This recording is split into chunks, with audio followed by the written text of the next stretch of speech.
नमस्कार साथियों, आज हमारे साथ हैं मिस्टर सूरजभान अहरवार जी, जीएमएस गोरा खास से। और आज हमारे यूट्यूब चैनल पर सूरजभान जी आपका स्वागत है। सर, आप इतने अच्छे शिक्षक हैं, मैंने बच्चों से जानकारी ली है, तो मैं इस इंटरव्यू में शुरुआत करना चाहता हूं आपकी ही बेसिक शिक्षा से। सर, आप बताएं मुझे कि कक्षा 1 से 5वीं में आपकी शिक्षा कैसी रही?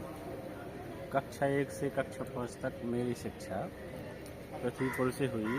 और पृथ्वीपुर में जो मुझे टीचर्स मिले, उन्होंने मुझे बहुत ही अच्छा सिखाया।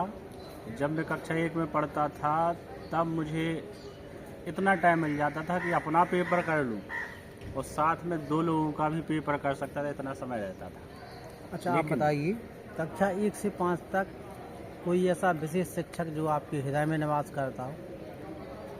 एक मैम थी लीला सक्सेना, उन्होंने मुझे पढ़ाया और बहुत ही अच्छा पढ़ाया, बिल्कुल माता की तरह प्रश्न ही करती थी जी। उन्हीं की वजह से मुझे हिंदी सीखने का मौका मिला बेहतरीन।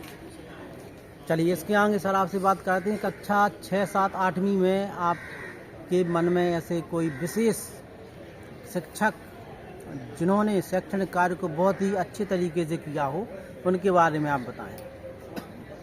हमारे 6, 7, 8 में कई शिक्षक हैं जिन्होंने योगदान दिया, क्योंकि कई सब्जेक्ट होते हैं, लेकिन मेरा पसंदीदा विषय था विज्ञान और गणित। और गणित में मेरे पसंदीदा टीचर थे शिवकांत श्रीवास्तव, जो अभी CSE हैं पृथ्वीपुर ब्लॉक में।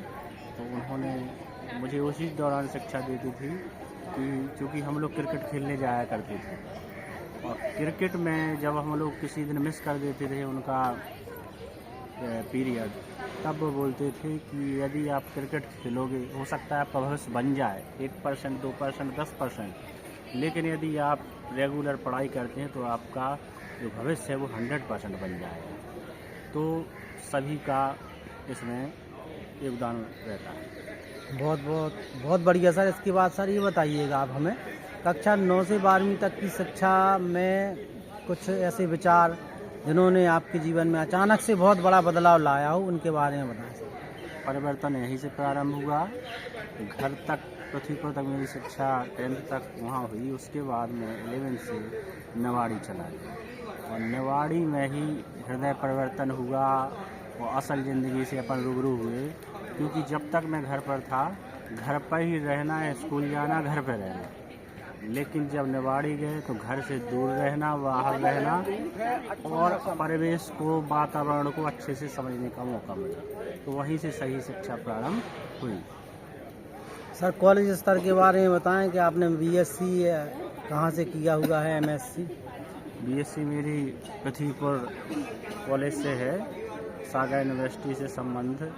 और BSc उस समय पे इतनी क्रिटिकल हुआ करती थी कि यदि 100 स्टूडेंट 12th पास करके जाते थे BSc में, तो फर्स्ट ईयर में कम से कम 60% स्टूडेंट तो फेल ही हो जाया करते थे। तो वहाँ पे हम लोगों ने बाकायदा प्रैक्टिकल आधारित पूरी पढ़ाई की।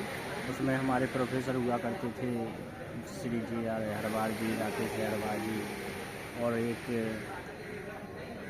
तिवारी जी भी हुआ करते, जिन्होंने बहुत अच्छी। सर, आपने शिक्षक बनने की प्रेरणा आपको कहाँ से मिली? शिक्षक बनने की प्रेरणा मुझे इसी दौरान मिली, और मैंने BSc के ख़त्म करते ही सब कोचिंग स्टार्ट करती थी, ट्यूशन पढ़ाया करता था। और तभी मुझे लगने लगा कि टीचर बनना कितना अच्छा होता है और बच्चे एक टीचर को कितना स्नेह करते हैं। तो सर, आपकी एजुकेशन क्या है सर कंप्लीट? मेरी एजुकेशन है MSc जूलॉजी से और B.Ed।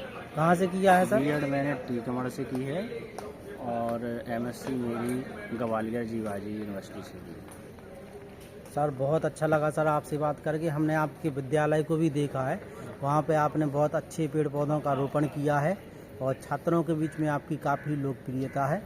सर, आपको हमारे चैनल पर आने के लिए बहुत बहुत शुक्रिया, धन्यवाद। और सर, अंत में आप शिक्षकों के लिए कोई संदेश देना चाहेंगे? शिक्षकों के लिए और बच्चों के लिए, दोनों के लिए यही मैं संदेश देना चाहता हूँ। हम क्या सोचते हैं और स्टूडेंट क्या सोचते हैं, इसमें समन्वय स्थापित करते हुए अपन को ज़्यादा ये सोचना पड़ेगा कि छात्र क्या सोचते हैं। आप उसकी आइडियोलॉजी को समझें और उनके अनुसार अपने सब्जेक्ट को उन पर संप्रेषित करेंगे तो बच्चे आपसे खुश रहेंगे और बच्चों को अच्छा सीखने को सिखाने को मिल जाएगा। सर बहुत बहुत धन्यवाद, थैंक यू सो मच। पुनः एक बार आपसे ज़रूर मुलाकात होगी। Thank you so much sir.